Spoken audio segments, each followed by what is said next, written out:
Sebelum ceritanya dimulai, silakan tulis di kolom komentar dari daerah mana saja teman-teman yang menonton cerita ini.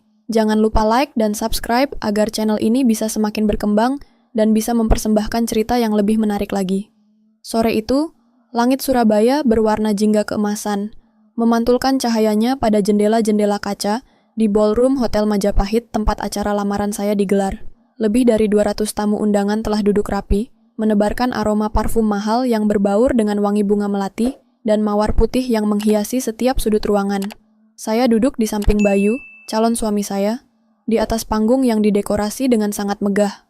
Gaun berwarna dusty pink yang saya kenakan terasa pas di badan saya, sebuah pilihan yang saya buat sendiri setelah berbulan-bulan mencari.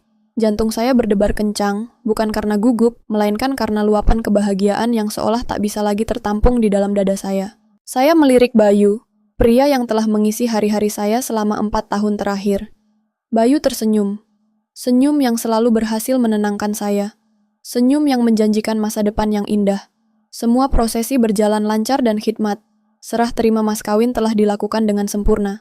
Cincin tunangan kini melingkar indah di jari manis saya. Para tamu bertepuk tangan meriah. Kini tibalah saatnya keluarga dari kedua belah pihak memberikan sambutan dan doa restu. Kakak perempuan Bayu, Mbak Kartika, melangkah maju lebih dulu. Beliau adalah seorang pengusaha properti sukses di Surabaya. Penampilannya selalu menjadi pusat perhatian. Hari ini ia mengenakan gaun berwarna merah marun yang berkilauan, rambutnya ditata dengan sangat elegan, riasan wajahnya tegas dan sempurna. Ia meraih mikrofon dengan gerakan yang begitu anggun, seolah sudah terbiasa menjadi sorotan. Setelah Mbak Kartika memberikan sambutannya yang penuh dengan kata-kata manis namun terasa dingin, giliran bapak saya yang akan memberikan sambutan. Bapak Hendra adalah seorang guru SMA yang sudah pensiun 3 tahun lalu. Beliau membesarkan saya seorang diri sejak ibu meninggal dunia saat saya masih berusia 10 tahun. Dengan gaji guru yang pas-pasan, Bapak berhasil menyekolahkan saya hingga saya menjadi seorang akuntan di salah satu perusahaan ternama di Surabaya. Saya menatap Bapak dengan penuh kasih sayang. Bapak tampak sedikit canggung di tengah kemewahan ini. Namun, beliau terlihat begitu tampan dalam balutan batik berwarna coklat tua yang dijahitnya sendiri oleh penjahit langganan di kampung kami. Batik itu sederhana, namun di mata saya, itu adalah pakaian terindah di dunia karena dipilih dengan penuh cinta. Bapak berjalan perlahan ke arah panggung. Senyum tulus tak pernah lepas dari wajahnya yang mulai dihiasi kerutan halus. Saat Bapak hendak mengambil mikrofon yang disodorkan oleh pembawa acara, Mbak Kartika tiba-tiba mengangkat tangannya, memberi isyarat agar Bapak berhenti. Suasana yang tadinya riuh rendah oleh obrolan para tamu mendadak hening. Mbak Kartika kembali mendekatkan mikrofon ke bibirnya. Senyumnya kini terlihat berbeda. Ada sorot merendahkan di matanya yang tajam. Sebentar, ucap Mbak Kartika dengan suara yang sengaja dibuat terdengar manis, namun nadanya begitu dingin. Suaranya menggema ke seluruh ruangan. Sebelumnya saya ingin berterima kasih pada Besan. Ia berhenti sejenak, membiarkan kalimatnya menggantung di udara.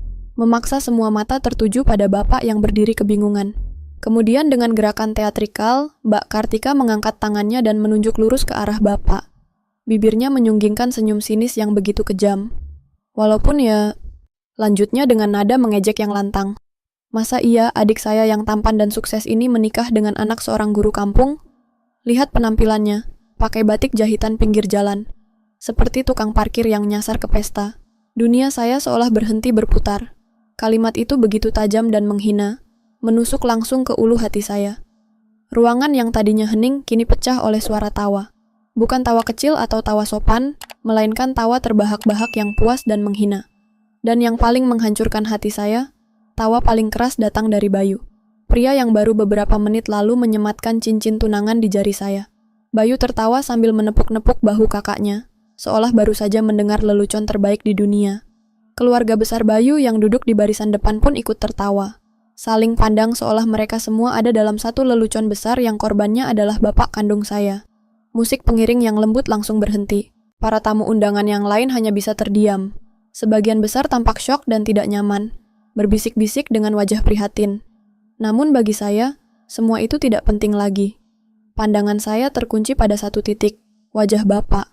Bapak hanya berdiri mematung di tengah panggung. Wajahnya pucat pasi. Senyum tulusnya telah lenyap, digantikan oleh ekspresi terkejut dan luka yang mendalam. Namun, saat mata kami bertemu, Bapak menggelengkan kepalanya pelan. Sorot matanya seolah berkata, "Tidak apa-apa, Nak. Sabar, jangan dirusak harimu." Permintaan tanpa suara dari Bapak itu justru menyulut api yang lebih besar di dalam diri saya. Sabar, tidak apa-apa. Harga diri Bapak baru saja diinjak-injak di depan ratusan orang. Di hari lamaran saya. Oleh keluarga yang seharusnya menyambut kami dengan tangan terbuka.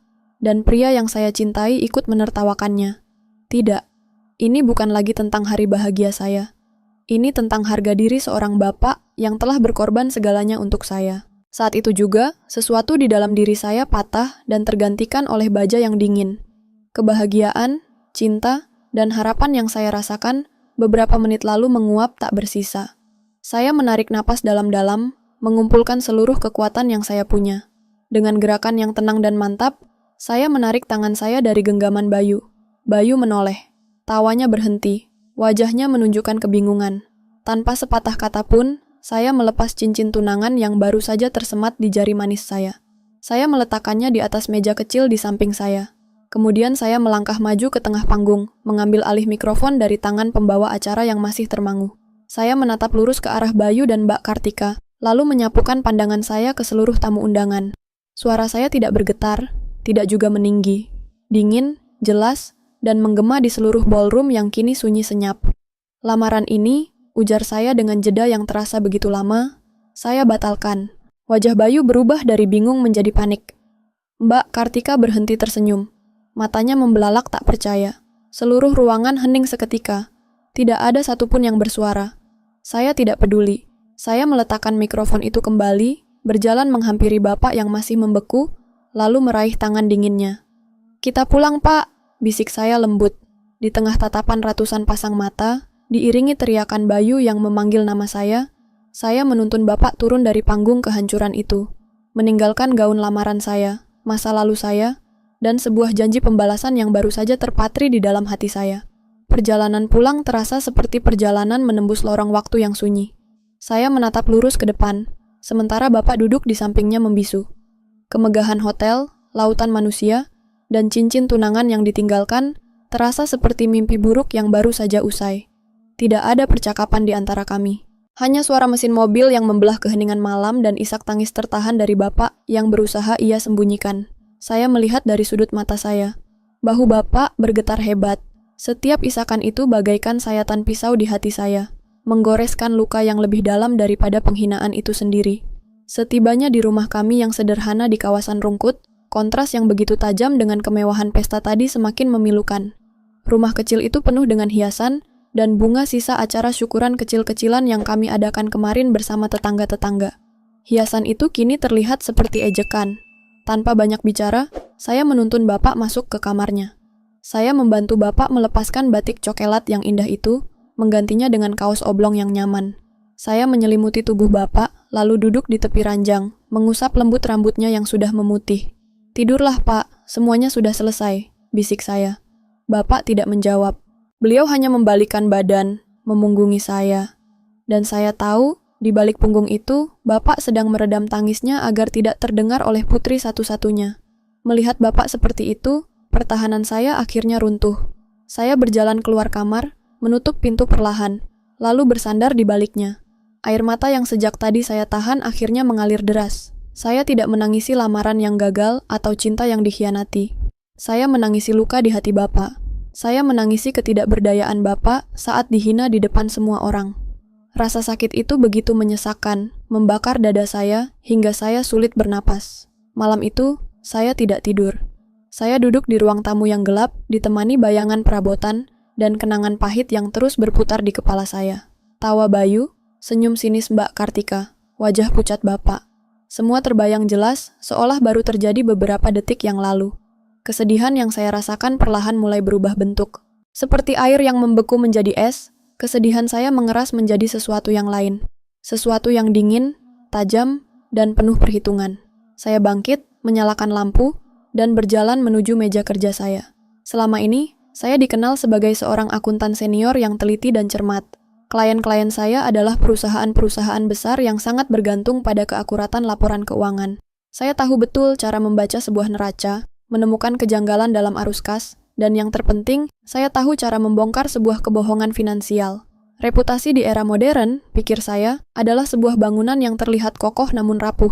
Dan saya tahu persis di mana letak titik-titik retak pada bangunan bisnis milik Mbak Kartika.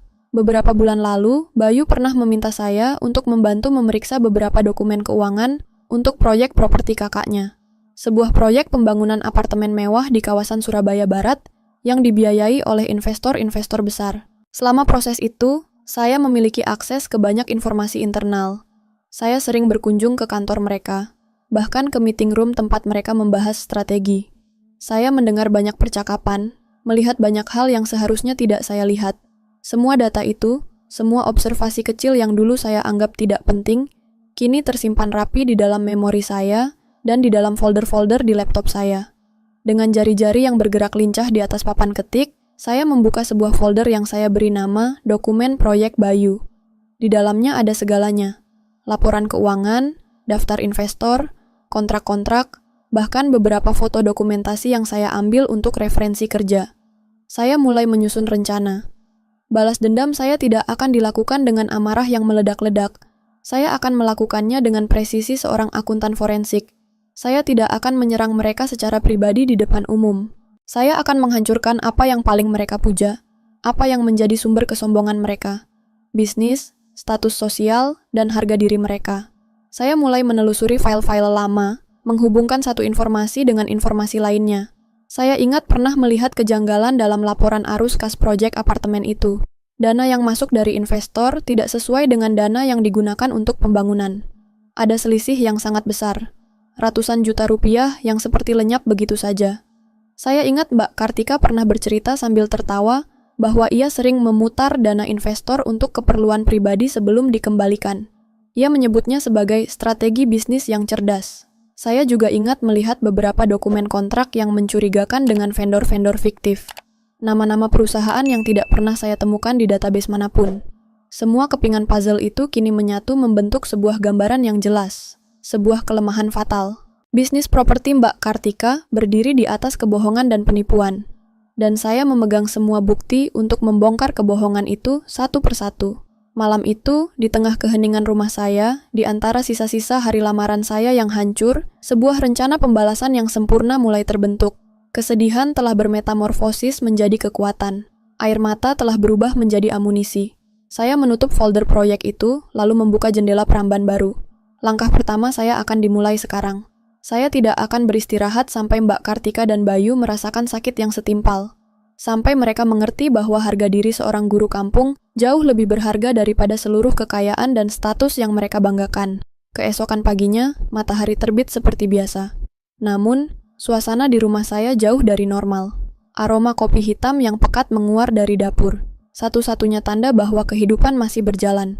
Saya sudah duduk di depan laptop sejak sebelum fajar menyingsing. Wajah saya yang semalam basah oleh air mata kini terlihat tenang dan fokus. Saya tidak lagi terlihat seperti calon pengantin yang patah hati, melainkan seorang jenderal yang sedang merancang strategi perang di medan pertempuran modern, dunia maya dan hukum. Di seberang meja, Bapak sedang sarapan dalam diam. Beliau tidak bertanya apa yang sedang saya lakukan. Beliau hanya menatap saya dengan sorot mata yang mengandung campuran antara kekhawatiran dan kepercayaan penuh. Kehadiran Bapak yang tegar di sana menjadi bahan bakar yang tak ada habisnya bagi api di dalam dada saya. Rencana saya tidak didasarkan pada emosi sesaat, melainkan pada data dan analisis. Bisnis properti Mbak Kartika dibangun di atas pilar kepercayaan investor dan citra sukses. Mereka menjual mimpi tentang apartemen mewah dan keuntungan investasi yang fantastis. Maka, saya akan menyerang pilar itu hingga runtuh berkeping-keping. Langkah pertama saya adalah mengumpulkan bukti yang lebih kuat. Saya menghubungi beberapa rekan sesama akuntan yang saya percaya. Tanpa menyebutkan motif pribadi, saya meminta bantuan mereka untuk mengakses database perusahaan-perusahaan yang terdaftar di Indonesia. Saya ingin memverifikasi keberadaan vendor-vendor yang namanya tercantum dalam kontrak proyek Mbak Kartika. Hasilnya mengejutkan, namun tidak di luar dugaan saya. Dari 10 nama vendor yang tercantum, hanya 3 yang benar-benar ada. Sisanya adalah perusahaan fiktif. Alamat-alamat yang tertera adalah alamat kosong, atau bahkan tidak ada. Nomor telepon yang tercantum adalah nomor yang tidak aktif. Ini adalah skema penggelapan dana klasik, membuat vendor fiktif, mengalirkan dana ke rekening mereka, lalu mengambilnya untuk kepentingan pribadi. Saya mencatat semua temuan ini dengan sangat teliti. Setiap bukti saya dokumentasikan dengan timestamp dan sumber yang jelas. Saya tahu, dalam pertempuran hukum, bukti adalah segalanya. Langkah kedua saya adalah menciptakan narasi. Saya tidak akan menyerang dengan satu akun anonim. Itu terlalu mudah dilacak dan dibantah. Saya menciptakan 3 persona digital yang berbeda, masing-masing dengan latar belakang dan platform yang berbeda. Persona pertama adalah seorang investor paruh-baya bernama Pak Wiranto. Melalui sebuah akun di forum investasi dan ulasan di Google Maps, Pak Wiranto menulis dengan gaya bahasa yang formal, namun penuh kekecewaan. Saya sudah menginvestasikan dana sebesar 500 juta rupiah di proyek apartemen Surabaya Indah milik PT Kartika Property sejak 2 tahun lalu, tulisnya. Hingga saat ini, pembangunan masih mangkrak di 30%. Setiap kali saya bertanya, jawaban mereka selalu sama, sedang dalam proses. Saya mulai curiga ada yang tidak beres dengan pengelolaan dana proyek ini. Saya sudah menghubungi beberapa investor lain dan ternyata keluhan kami sama. Kami sedang mempertimbangkan untuk melaporkan hal ini ke OJK. Ulasan itu ditutup dengan kalimat yang menusuk. Bagi calon investor yang membaca ini, berhati-hatilah. Jangan sampai Anda menjadi korban seperti saya. Persona kedua adalah seorang jurnalis investigasi muda bernama Dimas. Melalui akun Twitter yang sudah dibangun beberapa minggu dengan followers yang cukup untuk terlihat kredibel, Dimas menulis sebuah thread yang membahas tentang red flags dalam investasi properti. Thread: bagaimana cara mengenali developer nakal yang menggunakan dana investor untuk kepentingan pribadi, tulisnya. Di dalam thread itu, tanpa menyebut nama secara langsung, Dimas memberikan contoh kasus yang sangat mirip dengan proyek Mbak Kartika. Ia menyebutkan ciri-ciri seperti vendor fiktif, laporan keuangan yang tidak transparan, dan gaya hidup mewah pemilik perusahaan yang tidak sesuai dengan kondisi proyek. Persona ketiga adalah seorang mantan karyawan yang menulis di platform anonim seperti Glassdoor. Ia memberikan ulasan tentang pengalaman bekerja di PT Kartika Property. Perusahaan ini dari luar terlihat bagus dan profesional, tulisnya. Tapi dari dalam, saya melihat banyak hal yang membuat saya tidak nyaman. Praktik keuangan yang tidak etis, tekanan untuk memalsukan dokumen, dan budaya kerja yang toksik. Saya memilih keluar sebelum terlibat lebih jauh dalam masalah hukum yang mungkin akan datang. Saya menyebarkan semua narasi ini secara bertahap dalam kurun waktu beberapa hari. Saya membuatnya tampak seperti gelombang kekecewaan organik dari orang-orang yang berbeda-beda. Satu ulasan buruk bisa dianggap sebagai kasus terisolasi. 3 ulasan buruk dari platform yang berbeda-beda, dengan detail yang spesifik dan meyakinkan, akan menciptakan sebuah pola yang mengirimkan satu pesan yang jelas. Ada yang sangat tidak beres dengan PT Kartika Property. Namun saya tahu itu saja belum cukup. Ulasan-ulasan itu butuh pemicu untuk meledak menjadi viral. Saya membuka profil Instagram milik sebuah akun bernama Investor Cerdas Indonesia, sebuah akun edukasi investasi yang cukup berpengaruh dengan lebih dari 500.000 pengikut. Reputasinya dibangun di atas konten yang jujur dan edukatif. Dari sebuah alamat email anonim yang baru saja saya buat, saya mengirimkan pesan singkat kepada admin akun tersebut. Isinya bukan tuduhan, melainkan sebuah pancingan. Halo admin, saya salah satu pengikut setia akun ini. Belakangan ini saya melihat beberapa ulasan yang kurang baik tentang PT Kartika Property di internet.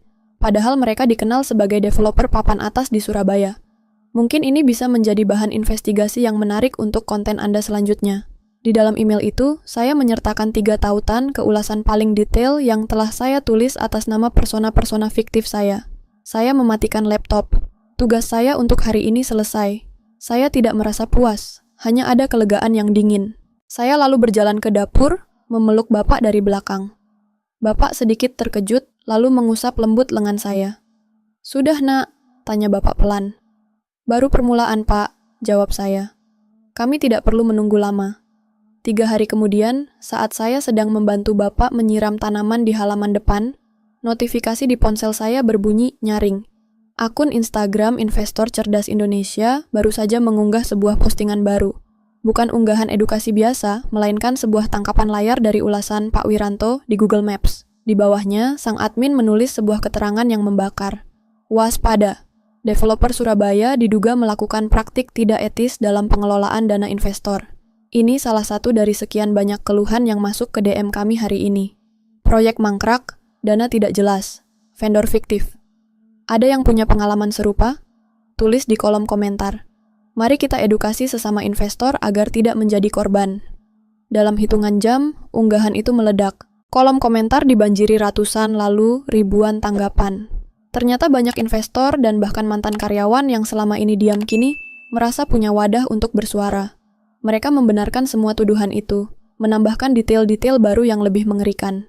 Reputasi PT Kartika Property yang dibangun bertahun-tahun lamanya, kini terkoyak di depan mata ratusan ribu pengguna internet.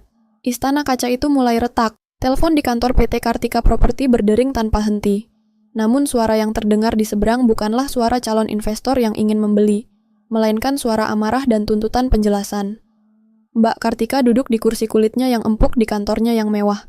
Namun ia merasa seolah sedang duduk di atas bara api. Wajahnya yang biasa dihiasi senyum angkuh kini pucat dan tegang. Di layar komputernya, ia membuka unggahan Instagram investor cerdas Indonesia. Jumlah komentar sudah mencapai puluhan ribu, dan setiap komentar baru terasa seperti tamparan di wajahnya. Nama perusahaannya, merek yang ia bangun dengan susah payah sebagai simbol kesuksesan dan kemewahan kini menjadi bahan cemoohan publik. Ini pasti kerjaan si Dewi. Anak guru tidak tahu diuntung itu. Desisnya penuh amarah pada Bayu yang berdiri di hadapannya dengan wajah tak kalah panik. Lihat apa yang dia lakukan pada bisnis kita. 5 investor besar meminta audit independen pagi ini. Kalau mereka menemukan sesuatu, kita habis. Bayu hanya bisa diam menunduk. Tawa puasnya di hari lamaran itu kini terasa seperti bumerang yang menghantamnya telak. Ia tahu ini adalah kesalahannya. Kesalahan mereka. Lalu kita harus bagaimana, Mbak? Tanyanya dengan suara lemah. Bagaimana katamu? Bentak Mbak Kartika sambil berdiri dan mondar-mandir di ruangannya. Kamu yang harus memperbaikinya. Kamu laki-laki. Datangi perempuan itu, bujuk dia. Minta maaf. Lakukan apa saja agar dia menghentikan semua ini. Bilang padanya kita hanya bercanda. Bilang dia salah paham. Ajak dia kembali padamu kalau perlu. Pertunangan itu harus terjadi untuk menyelamatkan muka kita. Bagi Mbak Kartika, ini bukan tentang penyesalan. Ini tentang pengendalian kerusakan. Harga dirinya sebagai pengusaha sukses sedang dipertaruhkan. Bayu, yang selalu patuh pada kakaknya, mengangguk pasrah. Meskipun hatinya ragu, ia tahu ia tidak punya pilihan lain. Ia harus menemui saya.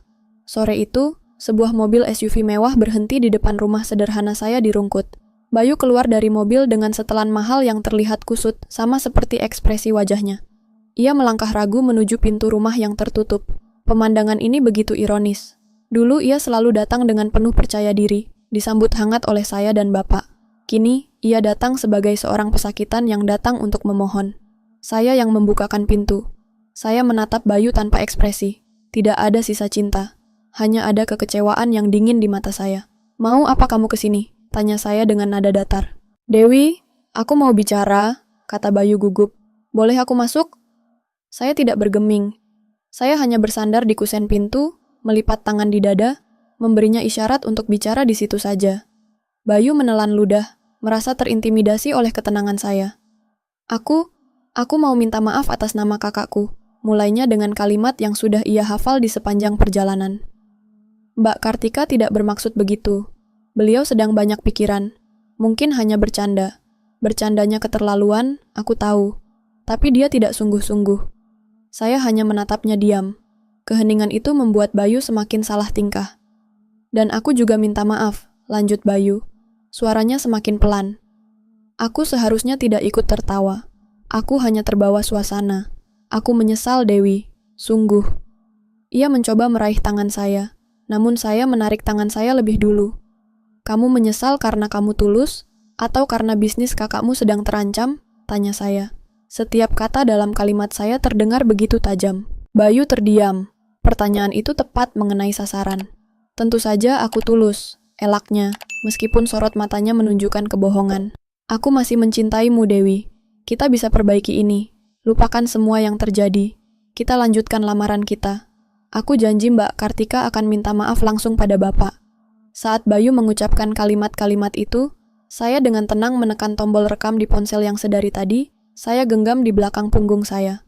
Saya sudah menduga Bayu akan datang dengan permintaan maaf palsu seperti ini. Jadi, solusimu adalah aku harus melupakan bahwa bapakku dihina seperti tukang parkir di depan semua orang. Aku harus melupakan bahwa calon suamiku ikut menertawakan penderitaan bapakku, semua demi menyelamatkan bisnis dan nama baik keluargamu. Saya tersenyum tipis, senyum yang sama sekali tidak menunjukkan kebahagiaan. Kamu tidak berubah, Bayu. Kamu masih anak manja yang bersembunyi di balik kekuasaan kakakmu. Sekarang pergilah. Tidak ada lagi yang perlu dibicarakan. Saya menutup pintu tepat di depan wajah Bayu, meninggalkan pria itu termangu di teras rumah saya. Permohonan maafnya yang tidak tulus itu, pembelaannya pada sang kakak, dan tawarannya untuk melanjutkan lamaran, semuanya kini tersimpan aman dalam sebuah rekaman suara. Itu adalah amunisi kedua yang saya butuhkan. Malam itu, saya kembali bekerja. Saya mengedit rekaman suara itu, memotong bagian-bagian yang tidak perlu, dan hanya menyisakan inti dari percakapan kami. Pengakuan Bayu bahwa permintaan maaf itu didasari oleh masalah bisnis, dan betapa dangkalnya penyesalan yang ia tunjukkan. Kemudian, dari nomor WhatsApp baru yang tidak bisa dilacak, saya mengirimkan file audio itu ke satu target spesifik, Ketua Arisan Ibu-Ibu Pengusaha Surabaya. Sebuah lingkaran sosialita tempat Mbak Kartika menjadi anggota terhormat. Saya hanya menambahkan satu kalimat pengantar. Ini rekaman suara adik Mbak Kartika tadi sore. Mungkin ibu-ibu perlu mendengar betapa tulus keluarga mereka. Seminggu kemudian, di sebuah restoran mewah di kawasan Pakuwon City, arisan bulanan para pengusaha wanita Surabaya diadakan. Mbak Kartika hadir dengan kepala tegak, berusaha keras menunjukkan bahwa gosip di internet tidak memengaruhinya sama sekali. Ia menyapa teman-temannya dengan senyum yang dipaksakan, memesan minuman paling mahal, dan mencoba mengalihkan pembicaraan ke topik liburan mereka di Bali. Ia sedang berusaha memegang kendali atas citranya. Namun di tengah obrolan mereka, salah seorang anggota yang kebetulan adalah saingan terbesarnya dalam bisnis properti, tiba-tiba berkata dengan suara keras, "Kartika, aku dengar bisnismu sedang ada masalah ya?" "Kasihan sekali." Mbak Kartika menegang. "Hanya gosip murahan dari orang-orang iri," jawabnya ketus. Wanita itu tersenyum licik. "Oh ya, kalau begitu mungkin kamu bisa jelaskan soal ini." Ia mengeluarkan ponselnya, dan tanpa peringatan memutar rekaman suara Bayu. Suara Bayu yang memelas dan penuh alasan itu menggema di meja mereka. Mbak Kartika tidak bermaksud begitu. Beliau hanya bercanda. "Lupakan semua yang terjadi. Kita lanjutkan lamaran kita." Seluruh meja langsung hening. Semua wanita sosialita itu berhenti mengobrol. Tatapan mereka kini tertuju pada Mbak Kartika. Wajah Mbak Kartika berubah dari merah padam menjadi pucat pasi. Ia merasa telanjang. Mahkotanya sebagai ratu pengusaha wanita telah direnggut dan diinjak-injak di hadapan para pesaingnya. Dipermalukan di lingkarannya sendiri, di dunianya sendiri, adalah hukuman yang jauh lebih menyakitkan daripada kerugian finansial. Ia hanya bisa duduk membeku, sementara bisikan-bisikan dan tatapan menghakimi mulai mengelilinginya, meruntuhkan dunianya dari dalam. Kehancuran reputasi di dunia maya dan sosialita hanyalah gempa pembuka. Retakan yang ditimbulkannya memang merusak fasad megah PT Kartika Property. Namun saya tahu, pondasi bangunan itu masih berdiri. Untuk meruntuhkannya secara total, saya perlu memicu ledakan dari dalam. Pondasi dari bisnis sebesar itu adalah arus kas dan kepercayaan dari para investor. Disinilah bom waktu yang sesungguhnya tertanam. Dan saya memegang pemicunya. Dari data yang saya miliki, saya tahu bahwa Mbak Kartika memiliki kebiasaan buruk, mengalihkan dana investor untuk gaya hidup mewah. Ia menggunakan uang mereka sebagai modal putar untuk membeli tas branded, liburan ke luar negeri, dan pesta-pesta mewah. Sementara para investor harus menunggu berbulan-bulan untuk melihat progres pembangunan yang dijanjikan. Para investor diam karena percaya pada janji keuntungan besar di masa depan. Saya akan mengubah kepercayaan itu menjadi keraguan kolektif. Target saya bukanlah sembarang investor. Saya memilih satu nama yang paling berpengaruh di komunitas investor properti Surabaya. Pak Gunawan, pemilik PT Surya Jaya Makmur, seorang konglomerat yang terkenal dengan prinsip bisnisnya yang keras dan tidak mentolerir ketidakjujuran. Pak Gunawan adalah salah satu investor terbesar di proyek apartemen Mbak Kartika dengan total investasi lebih dari 2 miliar rupiah. Saya tahu dari catatan lama bahwa proyek tersebut sudah terlambat hampir setahun dari jadwal yang dijanjikan. Pak Gunawan sudah cukup sabar. Ia hanya butuh sedikit dorongan. Dari sebuah warnet di pinggir kota untuk memastikan anonimitas total, saya menyusun sebuah email singkat yang ditujukan langsung ke alamat email pribadi Pak Gunawan. Subjeknya sederhana. Informasi penting mengenai PT Kartika Property. Isinya dirancang untuk terdengar seperti pesan dari sesama investor yang prihatin, bukan serangan personal. Dengan hormat Bapak Gunawan, saya menulis surat ini sebagai salah satu investor di proyek yang sama dengan Bapak. Saya ingin berbagi keprihatinan. Di tengah keterlambatan pembangunan yang terus berlarut-larut, saya melihat di media sosial bahwa pemilik PT Kartika Property baru saja mengadakan pesta lamaran mewah untuk adiknya di Hotel Bintang 5 dan sering memamerkan liburan ke luar negeri. Rasanya tidak adil jika uang hasil investasi kita dipakai untuk membiayai kemewahan mereka, sementara proyek kita mangkrak. Saya juga menemukan beberapa informasi mengkhawatirkan tentang vendor-vendor fiktif dalam proyek ini. Mungkin sudah saatnya kita meminta audit independen. Hormat saya, seorang investor yang prihatin. Saya tidak melampirkan bukti apapun. Saya hanya menanam benih keraguan dan memantik rasa ketidakadilan. Saya tahu Pak Gunawan adalah orang yang teliti. Ia akan mencari tahu sendiri. Setelah mengirim email itu, saya langsung menghapus jejaknya dan meninggalkan warnet tersebut. Pemicu sudah saya tarik. Kini saya hanya perlu menunggu ledakannya. Di kantornya yang megah di kawasan Tunjungan, Pak Gunawan membaca email itu dengan kening berkerut. Awalnya ia skeptis, mengira ini hanya email iseng.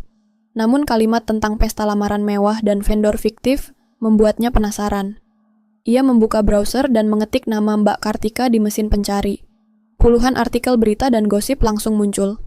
Lengkap dengan foto-foto kemegahan pesta lamaran yang viral itu dan unggahan-unggahan Instagram Mbak Kartika yang memamerkan gaya hidup mewahnya. Matanya terpaku pada perkiraan biaya dekorasi, gaun, dan hiburan yang fantastis. Wajahnya langsung memerah karena marah. Jadi begitu. Sementara ia harus menelepon bagian keuangan PT Kartika Property setiap minggu dan hanya mendapat jawaban sedang dalam proses, keluarga itu justru menghambur-hamburkan uang untuk sebuah pertunjukan kesombongan. Rasa sabarnya habis. Ia mengangkat telepon, tapi bukan untuk menelepon Mbak Kartika. Panggilan pertamanya ditujukan kepada pengacaranya. Pak Hasan, saya mau minta tolong. Tolong siapkan tim untuk melakukan audit independen terhadap PT Kartika Property. Saya ingin setiap sen uang investasi saya ditelusuri. Kalau ada yang tidak beres, kita bawa ke jalur hukum. Panggilan kedua adalah kepada investor-investor besar lainnya. Polanya sama. Mereka semua merasakan kekhawatiran yang sama. Pak Gunawan tidak perlu menelepon banyak orang. Dalam industri yang erat seperti ini, berita menyebar lebih cepat daripada api di padang kering. Dalam waktu kurang dari 1 jam, grup WhatsApp investor proyek apartemen Surabaya Indah sudah ramai dengan keluhan dan pertanyaan-pertanyaan tajam yang ditujukan kepada PT Kartika Property. Mereka yang tadinya percaya buta kini menemukan keberanian dalam jumlah. Mereka berbagi informasi, mencocokkan data, dan menyadari bahwa mereka semua adalah korban dari praktik bisnis yang tidak transparan. Seseorang mengusulkan untuk bertindak bersama. Kalau kita menuntut sendiri-sendiri, kita akan diabaikan. Bagaimana kalau kita semua mengirimkan surat somasi secara serentak dan meminta audit independen? Usul Pak Gunawan di grup. Usul itu disambut dengan dukungan penuh. Keesokan harinya, meja resepsionis di kantor PT Kartika Property dibanjiri kiriman surat dari berbagai firma hukum. 1, 2, lalu 5, 10 surat peringatan mendarat. Masing-masing menuntut transparansi laporan keuangan dan audit independen dalam waktu 14 hari sebelum masalah ini dibawa ke pengadilan dan dilaporkan ke OJK. Mbak Kartika yang masih pusing karena masalah di media sosial dan arisan, kini dihadapkan pada krisis nyata yang mengancam kelangsungan hidup perusahaannya. Telepon berdering tanpa henti, bukan dari calon investor, tapi dari investor lama yang marah. Staf keuangannya kewalahan dan tidak bisa memberikan jawaban apapun. Mbak Kartika dan Bayu mengunci diri di dalam ruangan. Di atas meja tersebar tumpukan surat somasi dan laporan keuangan yang berantakan. Jumlah total klaim sangat mengejutkan. Jauh lebih besar dari uang tunai yang mereka miliki di rekening perusahaan. Ini gila, mereka semua seperti serigala kelaparan, teriak Mbak Kartika sambil memijat pelipisnya. Kita tidak punya uang sebanyak ini untuk membayar semuanya sekaligus, Mbak, kata Bayu dengan suara bergetar. Arus kas mereka menipis. Dana yang seharusnya untuk pembangunan sudah digunakan untuk gaya hidup mewah dan pesta-pesta.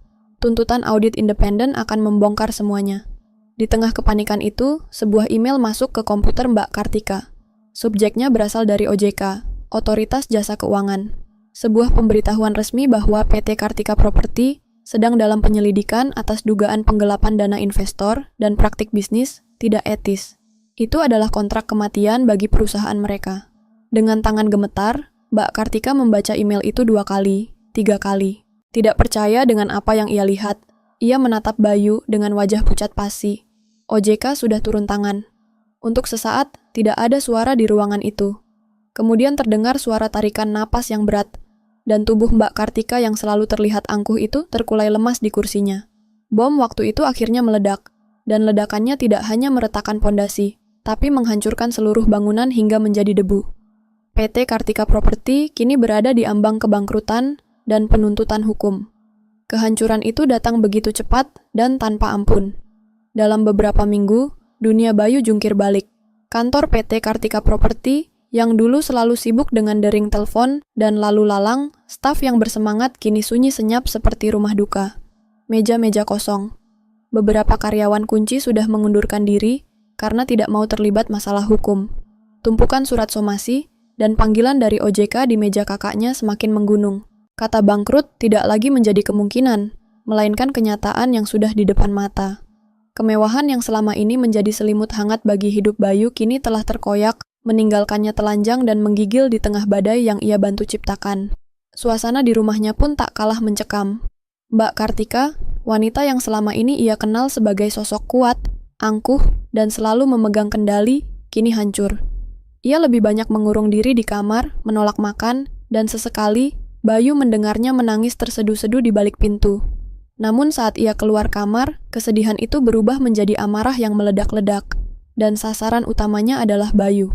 "Ini semua salahmu," teriak Mbak Kartika pada suatu malam di ruang makan yang lengang. Matanya merah dan bengkak. "Seandainya kamu tidak membawa perempuan itu ke dalam hidup kita.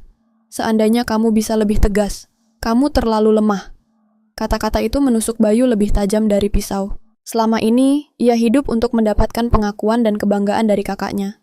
Ia selalu menuruti semua kemauannya. Memilih jurusan kuliah yang kakaknya inginkan. Bergaul dengan orang-orang yang kakaknya setujui. Bahkan tertawa saat kakaknya melontarkan lelucon kejam di hari lamarannya. Semua ia lakukan demi melihat senyum puas di wajah kakaknya. Kini semua pengabdian itu seolah tak ada artinya. Di mata kakaknya, ia hanyalah sebuah kegagalan. Pukulan berikutnya datang saat ia mencoba menggunakan kartu kreditnya untuk membeli bensin. Transaksi ditolak. Ia mencoba kartu yang lain. Hasilnya sama. Dengan panik, ia memeriksa aplikasi perbankan di ponselnya. Saldo di rekening pribadinya hanya tersisa beberapa ratus ribu rupiah. Semua asetnya yang selama ini ia kira miliknya ternyata terikat dengan rekening perusahaan yang kini telah dibekukan oleh OJK untuk keperluan penyelidikan. Mobil mewah yang ia kendarai ternyata masih dalam cicilan atas nama perusahaan. Jam tangan mahal yang melingkar di pergelangan tangannya adalah hadiah dari kakaknya yang dibeli menggunakan dana perusahaan. Tiba-tiba ia sadar. Ia tidak punya apa-apa. Ia bukan siapa-siapa tanpa nama besar dan kekayaan keluarganya. Malam itu, Bayu meninggalkan rumah. Ia tidak tahan lagi dengan tatapan menuduh kakaknya dan keheningan rumah mereka yang menyesakkan. Ia mengemudi tanpa tujuan, menyusuri jalanan kota Surabaya yang familiar, namun kini terasa asing. Mobilnya berhenti di depan sebuah taman kota di kawasan Bungkul. Dulu, ia dan saya sering duduk di salah satu bangku di bawah pohon rindang itu, memakan rujak cingur sambil membicarakan masa depan. Sebuah masa depan yang terlihat begitu cerah dan penuh harapan. Kenangan itu menghantamnya dengan kekuatan penuh. Ia teringat tawa saya yang tulus saat ia menceritakan lelucon konyol. Ia teringat cara saya menatapnya. Tatapan penuh cinta dan kekaguman yang tulus. Bukan karena status atau kekayaannya. Saya mencintainya apa adanya. Saya melihat potensi dalam dirinya yang bahkan ia sendiri tidak pernah sadari. Dan ia, dengan kebodohannya, telah membuang satu-satunya hal paling berharga dalam hidupnya, demi sebuah tawa sesaat untuk menyenangkan kakaknya. Di sanalah, di dalam mobilnya yang sunyi, di seberang taman yang penuh kenangan, Bayu akhirnya hancur. Bukan karena kehilangan uang atau status, ia hancur karena menyadari betapa pengecutnya dirinya. Ia menangis. Bukan tangisan kemarahan atau frustrasi, melainkan tangisan penyesalan yang begitu dalam dan menyakitkan. Ia meraih ponselnya. Jari-jarinya yang gemetar mencari satu nama di daftar kontak. Dewi. Hanya saya yang bisa ia pikirkan. Hanya suara saya yang ingin ia dengar. Ia menekan tombol panggil, tidak tahu apa yang akan ia katakan. Hanya didorong oleh keputusasaan dan kebutuhan untuk didengar. Di seberang sana, saya baru saja selesai membantu Bapak membereskan dapur. Bapak sedang mencoba resep baru untuk warung nasi yang kami rencanakan akan dibuka minggu depan. Saya sedang duduk di teras belakang, menikmati secangkir teh hangat, ketika ponsel saya bergetar menampilkan nama Bayu. Jantung saya berdebar sesaat, bukan karena rindu, tapi karena firasat bahwa babak akhir dari kehancuran pria itu akan segera dimulai. Dengan napas yang tenang, saya menerima panggilan itu. "Halo," sapa saya dengan suara datar. Hening sejenak, lalu terdengar suara isak tangis yang pecah dari seberang. Suara Bayu, namun terdengar begitu rapuh dan hancur. "Dewi, ini aku, Bayu," ucapnya di sela-sela tangisnya. Saya tidak menjawab. Saya hanya diam mendengarkan. "Aku kehilangan segalanya, Dewi. Segalanya." Suara Bayu bergetar hebat. Bisnis hancur, rekening dibekukan, mobil mungkin akan disita. Teman-temanku menjauh. Bahkan kakakku menyalahkanku atas semuanya. Tapi bukan itu yang paling sakit, Dewi. Ia menarik napas panjang. Yang paling sakit, aku kehilangan kamu. Aku baru sadar sekarang betapa bodohnya aku, lanjutnya, suaranya kini seperti rintihan putus asa. Aku pengecut, Dewi. Aku pengecut yang tidak pernah berani membela orang yang kucintai.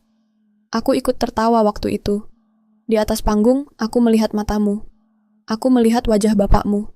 Tapi aku tetap tertawa. Aku tidak tahu kenapa.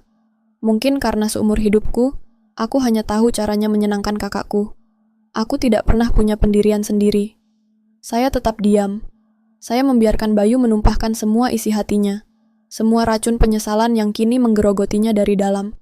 Kamu adalah satu-satunya orang yang pernah tulus padaku. Kamu melihatku bukan sebagai adik Mbak Kartika, tapi sebagai Bayu. Dan aku malah menghancurkan hatimu dan hati bapakmu. Aku pantas menerima semua ini. Aku pantas kehilangan segalanya.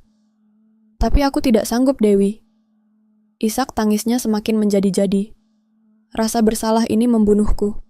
Aku rela melakukan apa saja untuk menebusnya. Apa saja, Dewi. Aku menyesal. Aku menyesal seumur hidup. Setelah Bayu selesai, keheningan yang panjang menyelimuti percakapan kami. Hanya diisi oleh suara tangisnya yang mulai mereda. Ia menunggu respon saya. Mungkin sebuah cacian, sebuah makian, atau mungkin secercah pengampunan. Apa saja. Namun, yang ia dapatkan adalah sesuatu yang jauh lebih menusuk. Suara saya akhirnya terdengar. Tidak ada emosi di dalamnya. Begitu tenang, begitu dingin, begitu final. "Bagus," ucap saya. "Aku ingin kamu merasakan penyesalan itu setiap hari selama sisa hidupmu." Setelah mengucapkan kalimat itu, saya langsung memutuskan sambungan telepon. Saya tidak memberi Bayu kesempatan untuk menjawab. Di dalam mobilnya, Bayu menatap layar ponselnya yang kini gelap dengan tatapan kosong. Panggilan itu berakhir, dan bersamaan dengan itu, musnah pula sisa harapan terakhir yang ia miliki. Rasa sakit karena penolakan itu 1000 kali lebih buruk daripada kehilangan harta benda. Karena ia tahu saya benar. Hukuman terbaik untuknya bukanlah kemiskinan atau cemoohan, melainkan penyesalan abadi yang harus ia pikul sendirian sampai akhir hayatnya. Bulan-bulan berlalu, mengubah musim dan juga nasib. Bagi Mbak Kartika dan Bayu, hidup menjadi serangkaian episode penghinaan yang sunyi. Rumah mewah mereka yang dulu menjadi simbol kekuasaan dengan pilar-pilar tinggi dan taman yang luas, kini telah disita oleh pengadilan untuk membayar ganti rugi kepada para investor. Mereka pindah ke sebuah rumah kontrakan kecil di pinggiran kota Sidoarjo. Terjepit di antara gang-gang sempit yang selalu ramai oleh suara anak-anak bermain dan pedagang keliling. Dindingnya lembab, catnya mengelupas, dan setiap malam Bayu bisa mendengar suara hujan merembes dari atap yang bocor.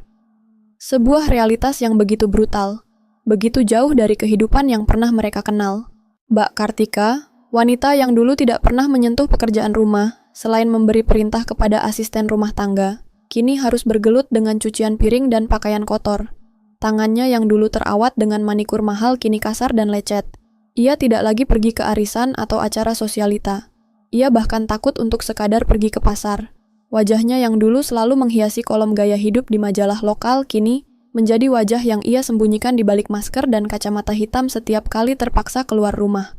Kepahitan menggerogoti jiwanya, mengubahnya menjadi wanita tua yang pemarah dan penuh penyesalan yang setiap hari hanya bisa meratapi kejayaan masa lalunya. Bayu pun tak lebih baik. Nama keluarganya yang tercemar membuatnya menjadi paria di dunia kerja. Setiap lamaran yang ia kirimkan ditolak mentah-mentah begitu mereka mengetahui latar belakangnya. Teman-teman yang dulu sering berpesta dengannya kini tak pernah lagi menjawab teleponnya. Ia menghabiskan hari-harinya dengan bekerja serabutan. Kadang menjadi kurir online, kadang membantu di warung makan pinggir jalan. Terkurung dalam rasa bersalah dan ketidakberdayaan. Sementara itu, di sudut lain kota, sebuah cerita yang sama sekali berbeda sedang mekar. Saya tidak membiarkan tabungan saya mengendap di bank sebagai monumen kegagalan. Saya melihatnya sebagai modal untuk sebuah awal yang baru. Suatu malam, sambil memijat pundak bapak yang lelah, sebuah ide cemerlang terlintas di benak saya. "Pak," kata saya lembut, "bagaimana kalau kita buka warung makan kecil? Masak adalah kebahagiaan bapak. Kenapa tidak kita bagikan kebahagiaan itu pada orang lain?" Bapak awalnya ragu. "Siapa yang mau makan masakan bapak, nak? Masakan kampung biasa," ujarnya. Sisa-sisa luka dari penghinaan itu masih terasa. Saya tersenyum, menggenggam tangan bapak erat. "Justru itu kekuatan kita, Pak, kejujuran. Masakan yang dibuat dengan hati, itu yang tidak bisa dibeli dengan uang." Dengan keyakinan itu, kami memulai petualangan baru. Kami menyewa sebuah kios kecil di dekat area kampus, dan perkantoran di kawasan Gubeng. Saya menggunakan keahlian saya dalam mengelola keuangan untuk membuat rencana bisnis yang solid dan efisien. Warung Pak Hendra, masakan rumahan rasa cinta. Saya tidak memasang spanduk yang mencolok atau menggunakan kata-kata promosi yang berlebihan. Saya hanya memasang sebuah papan kayu dengan tulisan tangan yang elegan dan sebuah logo sederhana bergambar siluet seorang bapak yang sedang tersenyum. Di media sosial, saya tidak mengiklankan harga murah atau diskon besar. Saya menceritakan sebuah kisah tentang resep turun-temurun, tentang bumbu-bumbu segar yang dipilih sendiri oleh bapak setiap subuh di pasar tradisional, tentang proses memasak yang lambat dan penuh cinta.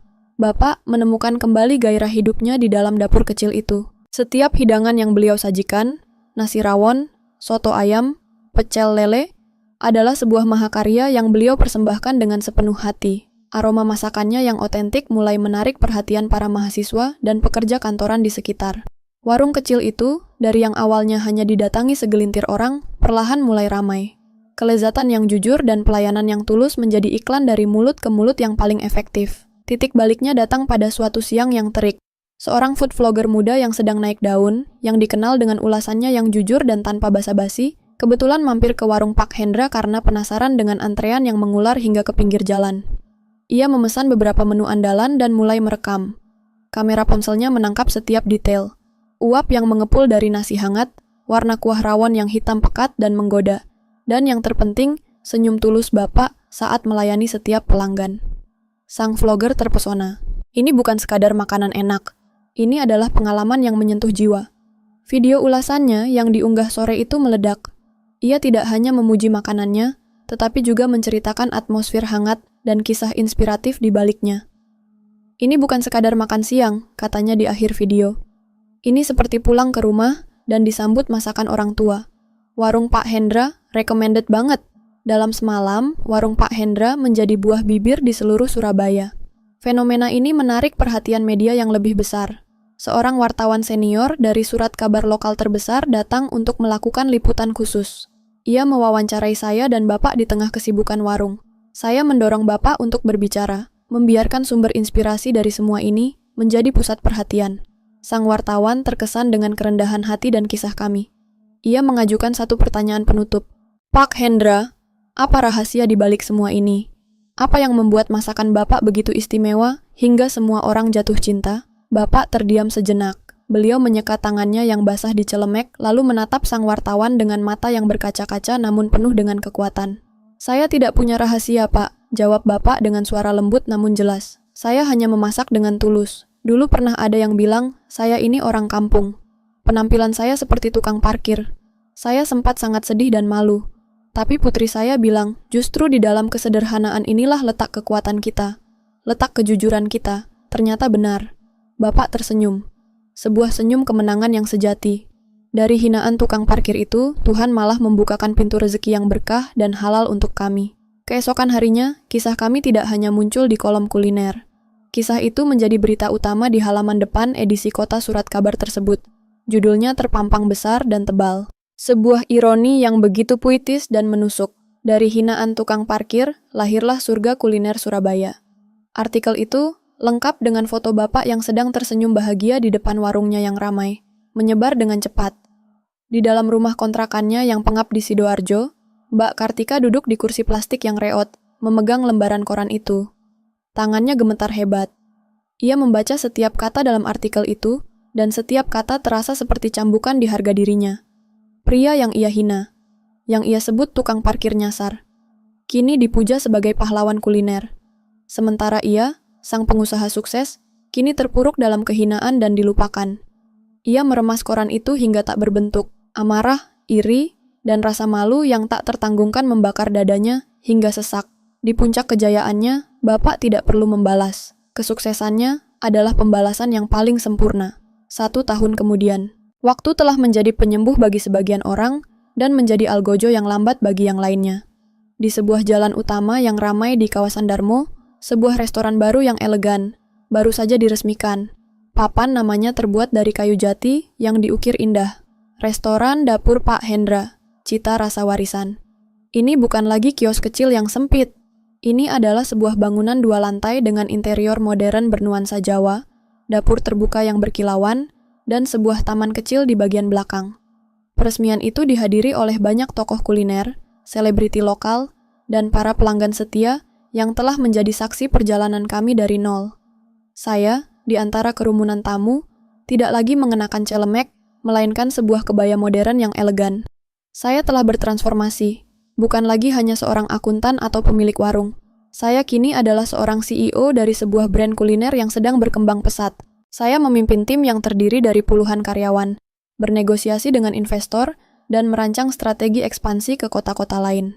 Luka masa lalu tidak membuat saya menjadi pribadi yang pahit. Sebaliknya, luka itu telah menempa saya. Saya menjadi lebih bijaksana, lebih tangguh, dan yang terpenting, lebih menghargai nilai sebuah kebahagiaan yang dibangun dengan tangan sendiri. Di pusat perhatian malam itu adalah Bapak. Beliau tidak lagi terlihat canggung di tengah keramaian. Dibalut batik sutra yang anggun, beliau menyapa setiap tamu dengan senyum hangat dan percaya diri yang tulus. Beliau telah menemukan panggungnya, bukan di atas pelaminan yang penuh hinaan, melainkan di dalam hati setiap orang yang mencicipi masakannya. Beliau tidak hanya menyajikan makanan, beliau menyajikan kisah, cinta, dan martabat. Hinaan tukang parkir itu kini terasa seperti lelucon usang dari kehidupan orang lain. Beliau telah membuktikan bahwa mahkota sejati tidak terbuat dari emas atau berlian, melainkan dari rasa hormat dan cinta yang didapatkan melalui ketulusan. Kemenangan kami tidak dirayakan dengan pesta pora yang liar, melainkan dengan rasa syukur yang mendalam. Saat acara peresmian hampir berakhir, saya berdiri di balkon lantai 2, menatap keramaian di bawah dengan perasaan haru. Bapak menghampiri saya, membawa 2 cangkir teh jahe hangat. Kami berdiri berdampingan dalam keheningan yang nyaman, memandangi hasil kerja keras kami. Bapak, bangga sekali padamu, nak, bisik Bapak. Semua ini karena Bapak, jawab saya sambil menyandarkan kepala di bahu Bapak. Karena kekuatan Bapak. Dari balkon itu, pandangan saya tanpa sengaja menyapu ke area parkir di seberang jalan. Di bawah cahaya lampu jalan yang redup, saya melihat seorang tukang parkir dengan seragam oranye yang sedikit lusuh sedang sibuk mengatur sepeda motor. Pria itu bergerak dengan lesu. Punggungnya sedikit membungkuk, seolah menanggung beban yang tak terlihat. Saat pria itu berbalik untuk meniup peluitnya, cahaya lampu menerangi wajahnya sesaat. Saya mengenali wajah itu. Bayu. Wajahnya lebih tirus, kulitnya lebih gelap terbakar matahari. Sorot mata yang dulu penuh percaya diri, dan kesombongan kini kosong dan lelah. Pandangan kami bertemu hanya sepersekian detik. Di mata Bayu, saya melihat kilatan keterkejutan, diikuti oleh rasa malu dan penyesalan yang begitu dalam hingga terasa menyakitkan, bahkan dari seberang jalan. Ia buru-buru memalingkan wajah, kembali meniup peluitnya dengan gerakan yang canggung. Hati saya tidak merasakan lonjakan kemenangan. Tidak ada kebencian, tidak juga kepuasan. Yang saya rasakan hanyalah sebuah kelegaan yang sunyi. Seperti seseorang yang baru saja menutup halaman terakhir dari sebuah buku yang sangat panjang dan menyedihkan. Pria itu dan semua rasa sakit yang pernah ia sebabkan kini hanyalah bagian dari masa lalu.